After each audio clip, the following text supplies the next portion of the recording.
عنا بلاءنا يا رؤوف لبيك وأكرم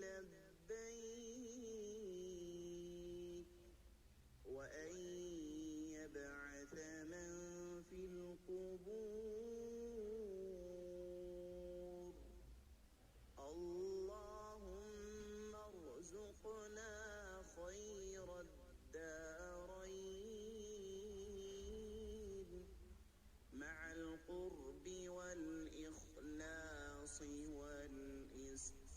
والاستقامة بلطفك وصلى الله تعالى على خير خلقه محمد وآله وأصحابه أجمعين وسلم تسليما